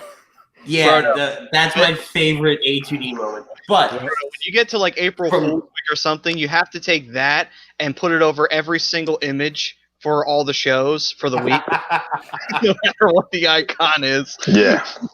so No, I should make a meme where it says the caption would be everybody's faces when Bailey is trying to cut a promo, and it's just this. yes, do it. Oh. All right, to go from AEW to WWE, I have 2. It's I either sent Darby. boy while I washed my hands, guys. There you go. Proud of you. Darby Allin or Sammy Guevara. Damn you! What? Damn you! Wait, did you take 2? He I take did. two. I did. You're an asshole. You'll get over it. There you go, Chrome. It's fine. It's fine. I love it.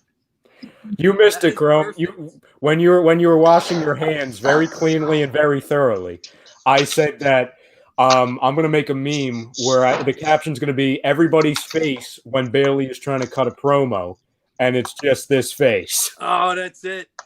That's it. I love it. I agree completely with Darby Allin. That was mine. I mean, he's being utilized very well in AEW, but He's someone they're actually building there that is Yeah. not a former WWE talent or But- elite talent. but I think he could be a superstar in NXT. I think he would be awesome in NXT. I can't disagree with you. Anybody disagree with that? Not at all. Nah, he's perfect for NXT.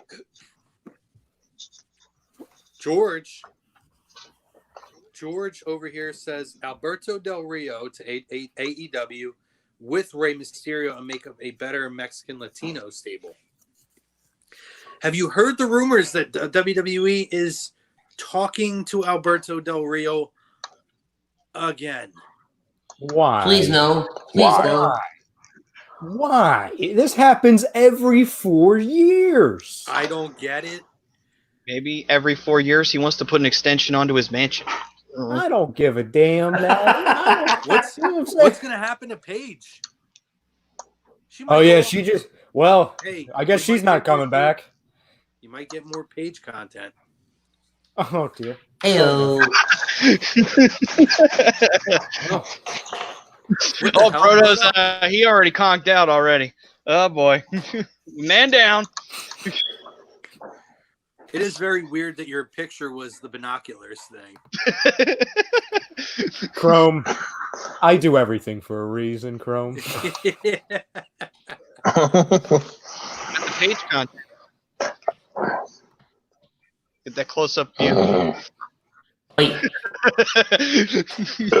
Zach Edie also says 2 male and female WWE to AEW, the Revival and Tamina.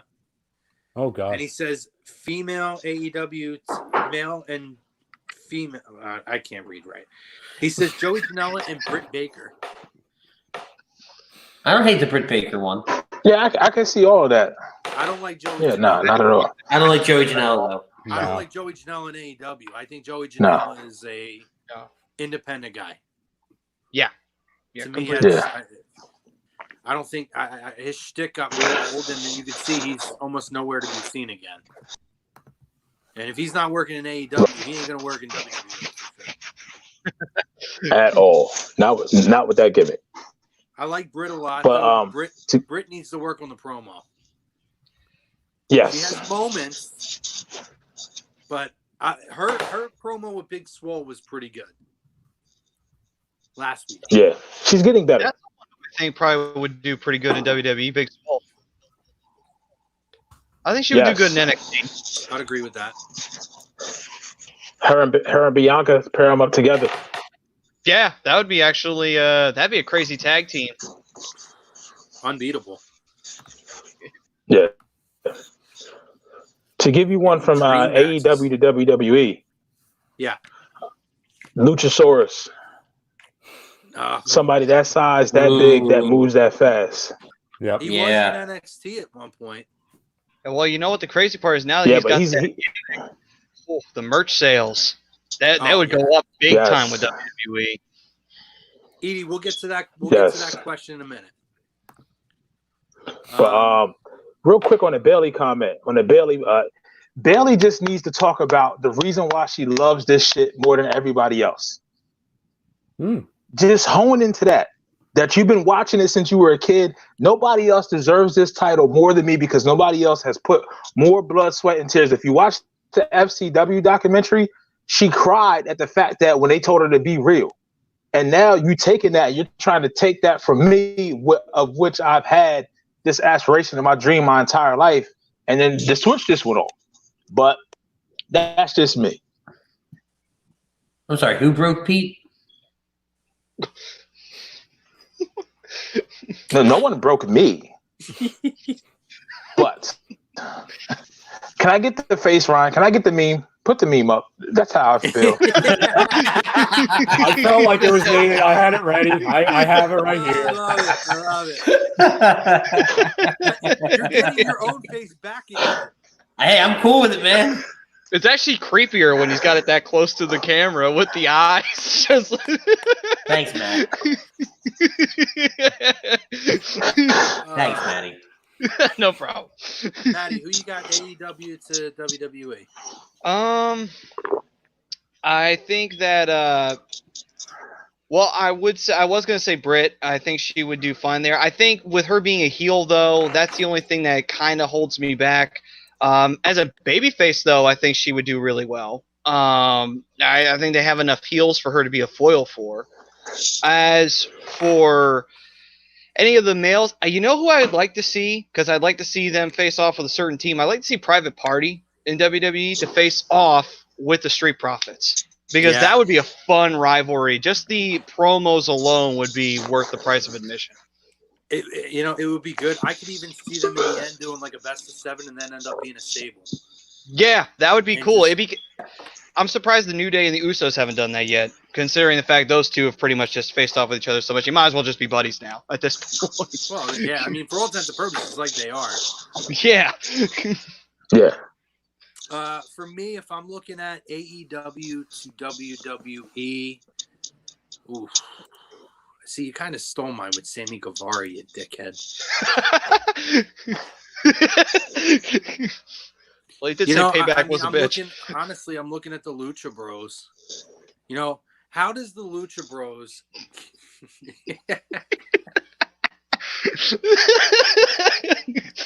Someone needs to take Brodo's phone away from him. Nope. Well, he's going to. Nobody's there. Nobody can touch me. I'm I got over a question, here. guys. How is it that the Lucha Bros go up against Best Friends this week, and they're unranked in the tag team division? No, Chrome. That's the Death Triangle now. It's the Death Triangle. Stupid. It's terrible.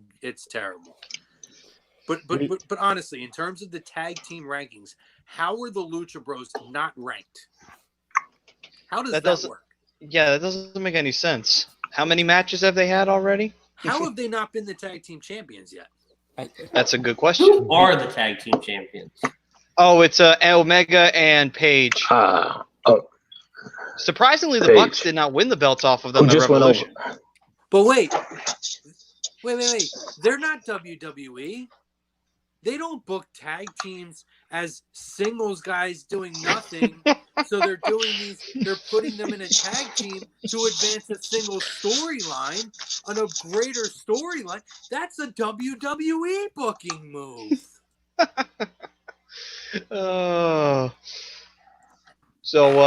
Terrible.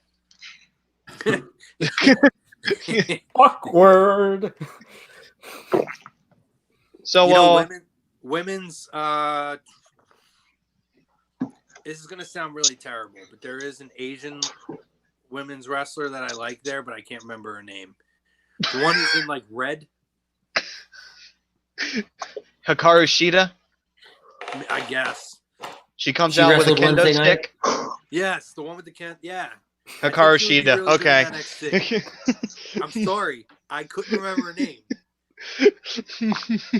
We're doing a lot of big things on lazy booking tonight. She would be really good in NXT though. Bro's like, get my face off of this. Going back to the binoculars. Oh man. Oh, Brodo, you disappointed me. I really thought when you came back on camera, you were gonna have Andy's picture up focused. Don't give him ideas. Damn it. Yes, there it is. Brodo, you look different. I don't know what's different about you, but you know. All of a sudden, the cheeseburger started affecting me. Mother. I hate you so much. I'm fine now. Oh my god. All right, back over on the chat, guys. Someone's getting glitter bombed this summer. We'll get to the I don't answer the mail. I don't look at the mail. We'll get to Edie's question fast. Let's do George Cologne says, what do you guys think of John Morrison back in WWE? I'm assuming, he's where we thought he would be, right? Yeah. Yeah, pretty much. Thought he I'm would cool be. with it. I like Yeah. it. Anybody I didn't else? like his Rumble appearance, but other than that, it's been good. I Thought they agree, were good. I Andy. thought him and Miz were good in the Elimination Chamber match. So. God forbid. I thought they were great in that match. God forbid Andy loves some of the best booking WWE's done in the last. No, that's not what I said. Listen to what I said, you alcoholic motherfucker. No, I said Wow. I said I didn't like him in the Royal Rumble. I was fine with the booking. I didn't like his place in there. He was only in for a few seconds, and that was your WWE debut. Get the hell out of here. That wasn't his debut. He was on before that. If it was the original plan where this was supposed to be his initial debut, I would agree with you. But he had been in the ring previously a number of times and involved in stories. How many number of times? For like a month. A fucking month, Andy. Do you pay attention to time frames? Bastard. Either way, I didn't like his placement in the Royal Rumble. So, if you had headphones, you might have heard me. I don't know if you like this. Wow. It was part of the best booking in the last 20. Probably the best booked wrestler Royal Rumble that they've had in ever. I agree with you there. Shut up. Shut up. And you have to have a problem with it. I had a problem with John Morrison being in that spot. Bite me if you don't agree. No, it's okay for John Morrison to be booked in that spot. If it was Johnny Impact, you'd have a point. But it's not Johnny Impact, it's John Morrison. Grow. Moving on. Look at this banner. Nitro treatment. That's right. I hope Chucks is watching. If you're going to have a baby and we're still quarantined, I'm down the street, buddy. I'm trained to deliver the baby. So that's what that means. That's okay. a fact, by the way, guys. Just don't call me right now. That would probably not be the best situation. Pretty sure nobody else in this chat is going to have a baby anytime soon. No, I mean, I would hope that would get real. I'm going to try. I'm going to try to make a baby. Well, yeah, that's time. No, You got time. Trying to make it and deliver it are two different things. Or have it. If you're trying to have it, bro, we got to have a conversation off the air. Oh, no. No. You can't do that. We might have to have a personal discussion. That's some Mae Young delivering a hand type of bullshit. No. Made Pat Patterson puke right there live on Raw, too. Yeah. Povia says, I thought we were on the same page. Andy Ritter, what changed? Why so much disdain? I don't remember what that was about, though, Andy. Sorry. Which comment did he turn around and say? He said something that made me disagree with him. George does agree that Luchasaurus is the guy. Zach, Eddie Zahari says the New Day versus the Elite, Kenny Omega versus AJ Styles. Jared Colby, it's major booking getting Hangman to turn on the Elite. 80 also says, I know this probably will not happen, but what if WWE and AEW working together, booking a show company war to war? I wouldn't. It'll never happen, but it would be cool if it ever happened. Yep. We all know that. The only way that could ever go is if WWE is in bad financial strain and they need some kind of show that'll pop and draw. They'll never need that, so that'll never happen. Or, if AEW is going out of business and WWE buys them and books it that way. By the way, two possibilities. Anybody watch Impact this week? No. Did anybody? No. They announced Ken Shamrock to be in their Hall of Fame. They have a Hall of Fame now. They use Well, they have had one. They announced Ken Shamrock to be there. They do one inductee a year, though. So he's going in, and they use WWE footage. They talked about The Rock. They talked about WWE, which clearly we all know is because for them to have another revenue stream, they work with WWE, which allows them to use their library for a lot of their network content. And I think in exchange, WWE is now allowing them to do that back. Gotcha. Oh yeah, they were showing clips of him winning the Intercontinental title against Rock, and referencing all kinds of WWE. So it was very interesting. Yeah. So, but just to let anybody know who may not know why Ken Shamrock would be in the Impact Hall of Fame, because he only just came back, about a year ago. So Ken Shamrock, when there was NWA TNA, he was the first ever NWA World Champion under the NWA TNA banner. So that's why he would be in the Impact Hall of Fame. Right. Which I got. Oh, Broda. Here you go, Pete. He put up Mania. Oh man. R.I.P. Here's the funny part though. With that whole hand thing, they actually had continuity to it, because how many years later the hand was all grown up on an episode of Monday Night Raw, standing right next to Mae Young. Who said that WWE doesn't know how to finish something? Maddie, you're gonna make me have to go find that picture now. Go ahead, go off with you, go. Jared Colby says WWE. He said off with you. Won't happen because both sides will want to be booked to look strong. However, it would be cool to see Mount Rushmore. Oh no! Together. Oh, that's not what I wanted. Oh no! I don't want to know what you found. No, don't search that. No. George loved your Mae Young picture. Oh, George, I'm regretting things now, George. This is why you don't turn the safe search off. For our viewers in the chat too, anything you got. This is honestly the next 15 minutes is like an open forum. We've ran through the gamut of pretty much what we're going to talk about. We're going to bullshit the whole way, but we want to talk about anything you guys want to talk about. Any questions, any theories on things, any storylines that you think would work and be cool. Let's do it. Let's have a conversation about it. It's about what the fam wants to talk about. This is our time to get away from everything going on, and we want to continue to talk about those things. So anything you got, drop it in. So have you guys seen the rumor floating around that for Mania it was supposed to be Heavy Machinery and Mandy versus Rude, Ziggler, and Sonya? No. I didn't see that, but I've seen that a couple different places. Which obviously they're not going to do that now. But can we talk about Correct. That? Oh boy, there it is. Brodo needs civilization. Brodo needs to take a walk. Yes, WWE can finish the storyline. Of this though. Can we real quick talk about the booking of this? Because I think Ryan knows this. I called this a while ago. I've seen this coming a long way. The storyline that I'm seeing unfolding is, and this is talking about continuity, right?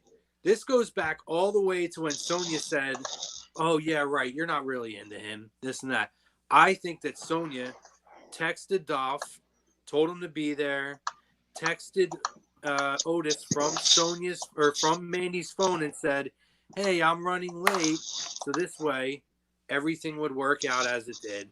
And in the end, it's all going to be about Sonya exploiting Mandy and Otis's relationship for her own benefit, like at the Rumble, and it didn't work out.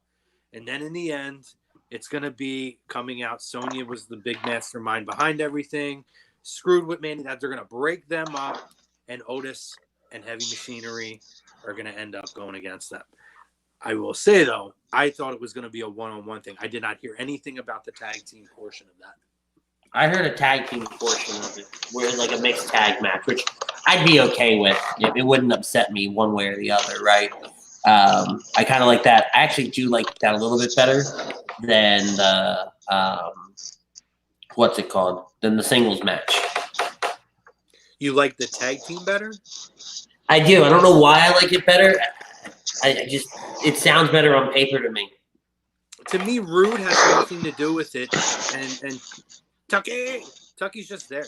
Like, he is what he is. He can hang out at ringside. Rude can too, but I don't know. To me, I'd rather see the Otis Ziggler thing kind of squared away one-on-one to where it's between them, nobody else.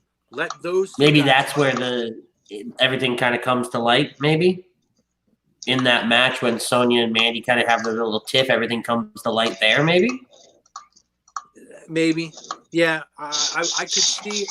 See, I could see it where she accompanies Mandy to the ring, or I'm sorry, Ziggler to the ring.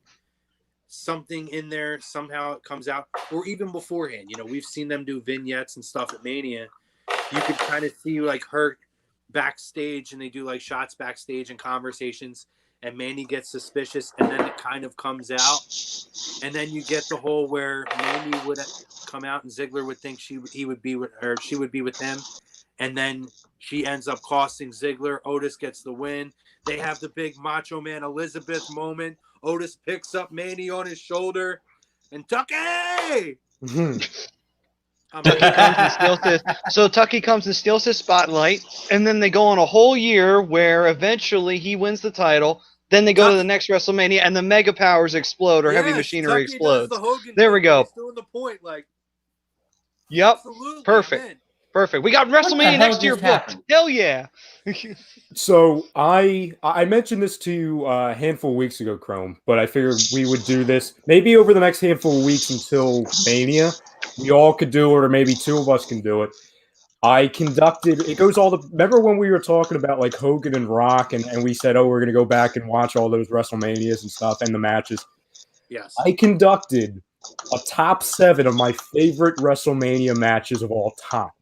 Yes. I figured I'd go through them, and you just tell me if you guys agree or disagree and your thoughts on the matches. I'll just tell you what. There's different ones. Like it's not I didn't take chalk, let's just say. I took some different ones. So I'll start with number 7, and you'll be shocked by this. It's WrestleMania 2000. Can you guess which one it is? I want to see if anybody gets it. Is it the Your triangle favorite ladder match? Well, my favorite, it's my top 7. It's my 7th favorite match or in WrestleMania history ever. But this match is from WrestleMania 2000. So I said The the TLC triangle match? ladder match. Is that it? One at a time. Wasn't one at a that time. Angle and Benoit? No. Nope. Ladder match? Nope. Okay. It's not the Four Corners match, is it? Nope. Is it Cat and Terry and their cat fight? No. The gimmick battle royal. No, that wasn't WrestleMania 2000. I don't think. I think No, that was at WrestleMania 17. Yeah, Was that you're the right. main? Was it the main event, the 4-way elimination match for the WWE title? No. Okay. Want me to just tell you? No, Might because as I'm well. pulling up the card now. Oh, there you go. Oh, clearly it was Big Boss Me too. Man and Bull Buchanan beating. Oh, clearly. No. Kane and Rikishi versus DX? No, but that was a good one. But no. Head Cheese versus TNA. TNA versus. No. The only other damn match on here is China and Too Cool versus the Radicals. No, you're missing one. It really wasn't Benoit, Jericho, and Angle? Nope. Holly versus Holly. No. The Hardcore Battle Royal.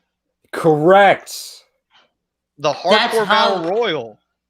Sorry. On here it has Hardcore Holly won last by defeating Crash Holly. I didn't read all the way across. It was Hardcore Holly versus Taz versus Kai and Tai versus the Mean Street Posse versus the Headbangers versus Viscera versus the Acolytes versus Crash Holly. It was 20 minutes of 15 minutes of sheer pandemonium. I think they spent all of like 5 seconds in the ring. Most of it took place around the ring. That's what 90% of the match was. I loved it because none of it made sense, but I can go back and watch it because it's a stupid match, but it's so entertaining. I can watch that every day of the rest of my life. That match. My most memorable part of that match was when Kai and Tai got the double pin on, I forget who it was, and Funaki was crowned champion, and JR says, well, I guess Funaki got to the dinner table first, and then Taka just punches him dead in the face. It's the most memorable moment for that match for me. It's right there. The best part of it for me is when everybody starts beating the hell out of Viscera with the friggin' air conditioner.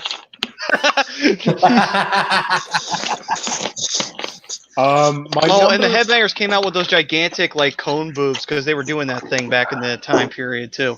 Yeah, they were freaks. My sixth favorite is from WrestleMania 17. Do you want to guess, or you want me to give it to you? WrestleMania 7. Is it a tag or is it a single? Neither. Undertaker versus Triple H. No, neither a single or a tag. Okay, so that eliminates the TLC match. Is it the gimmick battle royal? No, it's not the gimmick battle royal. Although that's not a bad guess because you said neither single nor tags. So I mean, So it has to be a three-way. Well, no, there was the Kane versus Raven versus Big Show match. That's for the correct. hardcore title. That's So 2 straight, you have hardcore Did championship. you have like a hard on for the hardcore title back in the day? No, Kane threw Raven My through a God. freaking window. They threw him through a window. They ran him over with a golf cart. I mean, come on. Okay. That was Okay. Raven almost cut the feed off to the show. Kane went through he chokeslammed Big Show through the wall and he fell through So it. I did mean, you that also like Roddy Piper and Goldust? No. Piper and Goldust, Yo, the Hollywood backlot brawl. Yeah. Do not fucking sleep on Roddy Piper and Goldust, okay? There was a I'm not sleeping on it. Calm down. You need to take your aggressive self somewhere else. Don't you? We're not doing this again. There was a Bronco chase. There was lingerie. Calm there down. was cock grabs. It was a great Lingerie match. worn by a guy. My number 5, top 5, it is WrestleMania 25. I mean, this one should be an easy one. Undertaker, Shawn. I'm gonna take Shawn Michaels. Yeah. Absolutely, yeah. So I'm back. I'm back on Earth now. I'm back in reality. Are you sure? Where this is going is where it started. Okay, well if he's not back on Earth, he's in transit to Earth right now. Yes. Okay. My number 4 is WrestleMania 31. Okay. The Seth Rollins, Brock Lesnar. No. Brock Lesnar, Roman Reigns with Seth Rollins cash in. Yes. Yeah. Really? Loved it. Absolutely. I love it. I gotta say, to me, that's one of the best manias of all time. If you go top to bottom, it stands the test of time. Obviously, with the Absolutely. big moment, you look at the ladder match that opened that up. Rusev and Cena was an amazing match. Sting's first matchup in WWE. Still think that should have been a card night. is amazing. My third is WrestleMania 17. Rock and Austin. No, that was WrestleMania 18. TLC. No, that was WrestleMania 17. No, they No. did 15, 17, and 19. That was 17. Wait, did you say Rock I'm wearing Austin? the 17 Yes. shirt right now. Oh no, I thought you said Rock I Hogan. live in the city it took place. I thought you said Rock Hogan. No, it's He's not Rock. literally wearing a T-shirt that says WrestleMania X. He's got Rock and Austin. I thought he Literally said wearing a Rock. shirt right there. Why the friggin' type it? I thought he said Rock Hogan. How did you hear Hogan? Because Austin and Hogan, and oh, by the way, you're all the way in Austin. I'm in New Jersey. There's a I'm bad in Houston, you idiot. same thing. Same thing. There's a 3-hour difference. Oh, it's a 20-hour difference for me. 18. No, I'm sorry, 24. I did Andy. 1,800 miles. Andy, would you like to see the face again? Oh, What? The face. Would you like to see the face I again? thought you said the fleece again. Sorry. There's No. that time zone difference between us. No. That Moron. Anyway, the WrestleMania face Frodo's 17. making in his head. WrestleMania 17. Shane and Vince? Correct. Yes. It's a pretty great match. Yep. yeah, that was a good one. My number 2 is WrestleMania 18. Hogan and Rock Rock. and Hogan. Correct. And my number 1 favorite WrestleMania match of all time, right back to WrestleMania 17. Oh, well, it's obvious Rock and that it's Austin? Eddie Guerrero and Test for the European title. No. It's got to be Rock and Austin. Yeah. No. What? Undertaker Triple H? Really? TLC. TLC. Okay, Ah, that's fine. Yep. I think Andy was about to have a stroke. What was your number one? Say that again, Cole. What was the number one? TLC WrestleMania 17. Number 2 is what? Rock and Hogan. Rock Hogan. Okay. Yep. Couple comments over here. Cardamone actually guessed the Hardcore Battle Royal when you got to that. There you go, Jason. There you go.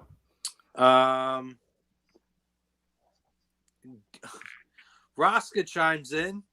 Rosca says, my Twitter account has been suspended. Oh, no, Dave. I wonder why, Dave. He also says, where is Brodo? I'm not here, Dave. It's all an illusion. I'm not really They'll just here. call you. No, Maddie, don't you freaking dare. Maddie. Maddie. We got a couple questions over here. George asks, you think that Drew beats Brock for the title? I feel like Drew having the belt won't be much different than Brock having it. Just don't see much excitement between either of them being champ. So he's not saying because he won't be present. He's just saying the excitement factor of it. I like Drew being champ. I like Drew a lot. Nah. I think Drew's going to be a good champion. I think if you watch this NXT run as NXT champion, it shows that he can carry that belt and he can support it very well. Connor McCullough asked, "Is NXT still on WWE Network?" It's on WWE Network, but this one will not be on there because they're not going to have it. There's reasons. Yeah, obviously with all the cancellations and stuff, NXT TakeOver is off. So hopefully they add a match or two that was supposed to happen there. I would like that. Gentlemen, next week will be our lead-in to WrestleMania. Obviously, we had plans for certain things. We were going to do our Mania roundtable. Clearly, we can still do that. Yeah. And Andy, I know you were going to rip off my gimmick, but maybe we could just combine them. Yeah, I'm down. Rip off, fight me. I ain't lying, homie. Is it? Wait a minute. Isn't imitation the greatest form of flattery? Yeah, except for when it's you. Okay. People say. I was gonna say the same thing, Chrome, but I'm like, no, that's too mean. Shut up, Brodo. You memed my face. There's a reason I'm heel, Chrome, for a reason. There's a reason that you're memeing his face. You do have a point. You do have a very good point. Listen, Andy, just make that your Facebook icon. No. What? That would be real popular. Listen, I want to say thank you to the fam. All the comments on Facebook, on Instagram. Or we weren't on Instagram, were we? No, but they were here in spirit. Twitter. Right? Twitter. To the fam on Twitter, YouTube, and Facebook, we appreciate you guys. Next week, we're going to have our WrestleMania Roundtable in a fashion that we didn't expect to have it, but I'm looking forward to doing it. I'm assuming that most of these guys, if not all of these guys, are going to be on. Maybe we can add another one. How many can we have on, bro? Six. So we'll add another guy on, and we're going to do our WrestleMania Roundtable. Don't forget, In This Very Ring is on this Saturday in its regularly scheduled time, in its regularly scheduled place. No, actually, no. We will not be from Cards and Comics. I think we're going to be from the studio upstairs. Oh, from where the magic happens at the Stack Guy Ritz household. No, different room. You're really tagging up that whole house, huh, buddy? Yeah. All right. But and obviously you'll be able to catch Mr. Matty Sensuti top of the hour on Hockey Happy Hour. Mr. Pete Evans will be with me on Tuesday night, Birds of a Feather, as will Brodo, who is also going to be on the Fix. What show isn't Brodo on though? Let's be real. I know, right? Brodo's. They say Tom's the face of ATD Radio, but I think Brodo's on more than Tom. I was about to say Brodo is almost, not quite, but almost as synonymous. I mean, we got Rosca begging. His face is on here, and Rosca's still begging where he's at. He might have been looking for like an actual location, by the way. I don't know. I'm in parts unknown, David. Parts unknown. You just said New Jersey. I lied. I'm a liar. I lied. It's parts unknown, New Jersey. Yeah. By the way, no, I'm actually in Kansas. I'm totally lying. I'm in Kansas right now. Come find me. By the way, Andy, George Cologne said, "Jesus, Chrome, that was harsh." See, at least someone's on my side. Oh no, he's on my side. I've known him since we grew up. So what, 1983? 84 or 85. Oh, fuck, I don't even know what year I was born. 85, bitch. Jesus. And my dyslexia kicked in. That's supposed to be 1893. Oh, You special. yeah, You're I'm a a little special special. But y'all love me, though. We do. Now, well, we appreciate our You all right, Mr. Pettingill. Shut up over there, Byron. Fritz Hendricks, baby. Yeah. God, if we don't stop this, we're never getting off the air.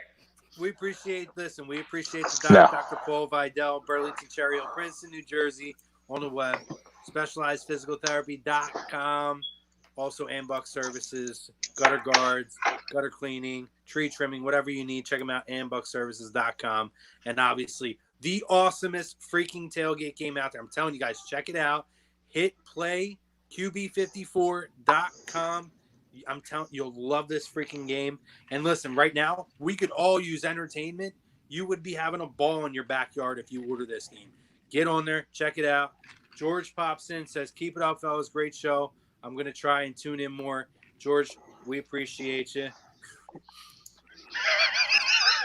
End the show. End the show. Get us out of here. We appreciate all you guys. Until next week, we will check you later.